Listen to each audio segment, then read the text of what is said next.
আসসালামু আলাইকুম। এখন দেখবেন সংবাদ শিরোনাম। ফিলিস্তিনকে স্বীকৃতির পর দুই রাষ্ট্রভিত্তিক সমাধানের ওপর জোর ব্রিটেন সহ 4 দেশের। ফিলিস্তিন নামে কোনো রাষ্ট্রই থাকবে না, হুঁশিয়ারি নেতানিয়াহুর। ইসরায়েলি চাপ উপেক্ষা করে গাজায় অভিযান অব্যাহত ইসরায়েলের। উপত্যকায় আরও ধ্বংসযজ্ঞ চালাতে আইডিএফ এর আরও একটি ডিভিশন মোতায়েন। আসসালামু আলাইকুম। এতক্ষণ দেখছিলেন সংবাদ শিরোনাম, এখন দেখবেন বিস্তারিত। হামাসের নিরস্ত্রীকরণ এবং দুই রাষ্ট্রভিত্তিক সমাধানকে জোরদার করতেই ফিলিস্তিনের সার্বভৌমত্বে স্বীকৃতি দেওয়া হয়েছে। ফিলিস্তিনকে স্বীকৃতি দেওয়ার পর এমনটি জানিয়েছেন ব্রিটেন, কানাডা, অস্ট্রেলিয়া এবং পর্তুগাল সরকার। খুব শিগগিরই এসব পরিকল্পনার বাস্তবায়নও দেখতে চায় এসব দেশ। এদিকে ক্ষমতাবান পশ্চিমা দেশগুলোর কাছ থেকে স্বীকৃতি পাবার পর উচ্ছ্বাস ফিলিস্তিনি কূটনীতিকদের মাঝে। মিলেছে বহু আকাঙ্ক্ষার স্বীকৃতি, তাই আবেগ আর বাদ মানেনি ব্রিটেনে নিযুক্ত ফিলিস্তিনি রাষ্ট্রদূতের। ব্রিটিশ প্রধানমন্ত্রী স্টারমারের ঘোষণার পরই উল্লাসে মেতে ওঠেন ফিলিস্তিনি কূটনীতিক হুসাম জমলত। নিঃসন্দেহে এটা আমাদের জন্য অনেক বড় অর্জন, আর এই স্বীকৃতি শুধু ফিলিস্তিনিদের জন্য নয়, বরং ব্রিটিশদের জন্য, কারণ তাদের চিন্তাধারা এবং মত প্রকাশের বাস্তবায়ন হয়েছে এই স্বীকৃতির মাধ্যমে। রোববার এক ভিডিও বার্তা আনুষ্ঠানিকভাবে ফিলিস্তিনকে স্বীকৃতির ঘোষণা দেন ব্রিটিশ প্রধানমন্ত্রী কেইর স্টারমার। জানান, দুই রাষ্ট্রভিত্তিক সমাধানকে পুনরুজ্জীবিত করতেই লন্ডনের এই সিদ্ধান্ত। আজ থেকে যুক্তরাজ্য ফিলিস্তিনকে স্বাধীন রাষ্ট্র হিসেবে স্বীকৃতি দিচ্ছে। মধ্যপ্রাচ্যে ক্রমবর্ধমান ভয়াবহতার মুখে শান্তির সম্ভাবনাকে বাঁচিয়ে রাখার জন্য আমরা কাজ করছি, যার অর্থ একটি নিরাপদ, সুরক্ষিত ইসরায়েল এবং কার্যকর ফিলিস্তিন রাষ্ট্র। Israeli and Palestinian deserve to live in peace. এরপরই ঐতিহাসিক এই সিদ্ধান্তে একে একে সামিল হয় অস্ট্রেলিয়া এবং পর্তুগাল। এর আগে G7 জোটের প্রথম দেশ হিসাবে ফিলিস্তিনকে স্বীকৃতি দেয় কানাডা। ফিলিস্তিন ও ইসরায়েলের জন্য শান্তিপূর্ণ ভবিষ্যৎ গড়ে তোলার ঘোষণা আসে এসব দেশগুলোর পক্ষ থেকে। আলোচিত 5 আই নেশন জোটের 5 সদস্যের মধ্যে 3টি স্বীকৃতি দিল ফিলিস্তিনকে। দুই রাষ্ট্রভিত্তিক সমাধানের লক্ষ্যে ফিলিস্তিনিকে স্বাধীন রাষ্ট্রের স্বীকৃতি দিতে সম্মত হয়েছে অস্ট্রেলিয়া। আমরা মনে করি হামাসকে নিরস্ত্র করতে এটি সবচেয়ে ভালো উপায়। প্রভাবশালী 3 দেশ মিলিয়ে ফিলিস্তিনের সার্বভৌমত্বকে স্বীকৃতি দেয়া দেশের সংখ্যা দাঁড়ালো 151টি। এদিকে সোমবারই ফিলিস্তিনকে স্বীকৃতি জানাবে ইউরোপের আরেক দেশ ফ্রান্স। মীর মুশফিকা হাসান, যমুনা নিউজ। ফিলিস্তিন নামে কোনো রাষ্ট্র থাকবে না, এমন উদ্ধত মন্তব্য করেছে ইসরায়েলের প্রধানমন্ত্রী বেনিয়ামিন নেতানিয়াহু। ফিলিস্তিনের সার্বভৌমত্বের স্বীকৃতি সন্ত্রাসীদের পুরস্কৃত করার শামিল বলে দাবি তার। এই পদক্ষেপের জবাব পাবে প্রভাবশালী পশ্চিমা দেশগুলো, দিয়েছেন এমন হুঁশিয়ারিও। কানাডা, যুক্তরাজ্য, অস্ট্রেলিয়া ও পর্তুগাল ফিলিস্তিনকে রাষ্ট্রীয় স্বীকৃতি দেয়ায় স্বাগত জানিয়েছে বেশিরভাগ দেশ। তবে স্বাভাবিকভাবেই চটেছে ইসরায়েল। সব আন্তর্জাতিক চাপ উপেক্ষা করে গাজায় আগ্রাসন চালিয়ে যাওয়া প্রধানমন্ত্রী বেনিয়ামিন নেতানিয়াহু এবারও তোয়াক্কা করছেন না পশ্চিমাদের পদক্ষেপের। ফিলিস্তিনের রাষ্ট্রীয় স্বীকৃতিকে সন্ত্রাসীদের পুরস্কার দেওয়ার সাথে তুলনা করেন তিনি। মনে করিয়ে দেন 2023 সালে ইসরায়েলে হামাসের নজিরবিহীন অভিযানের কথা। দম্ভের সাথে বলেন, ফিলিস্তিন বলে কোনো রাষ্ট্রই থাকবে না। 7 অক্টোবরের ভয়াবহ হত্যাযজ্ঞের পরও যেসব নেতারা ফিলিস্তিন রাষ্ট্রের স্বীকৃতি দিয়েছে তাদের প্রতি আমার স্পষ্ট বার্তা, আপনারা সন্ত্রাসবাদকে বড় পুরস্কার দিয়েছেন।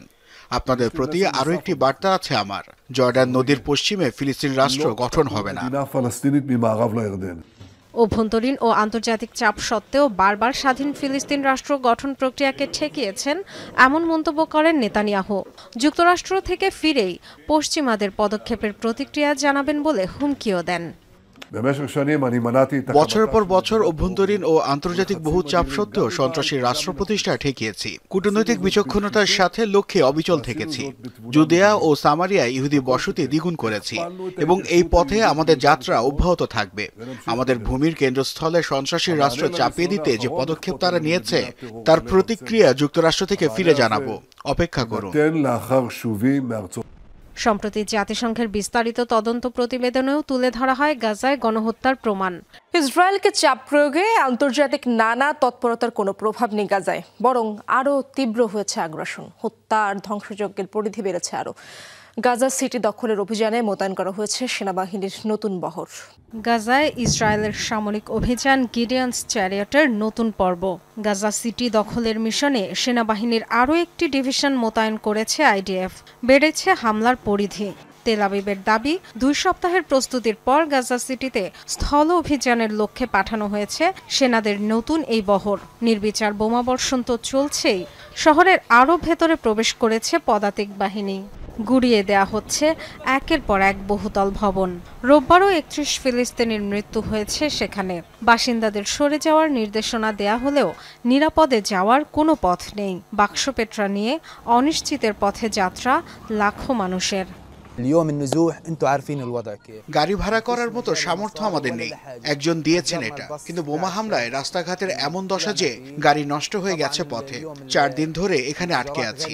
নারী আর শিশুরা পায়ে হেঁটে দেইর আল বালার পথে গিয়েছে। নিরাপদ স্থানে যে যাব সেটা কোথায়? গাড়ি ভাড়ার অর্থ নেই আমাদের। বাচ্চা নিয়ে হেঁটে চলছি, জানি না আদৌ কোথাও যেতে পারবো কিনা। কি যে দুর্দশায় আছি।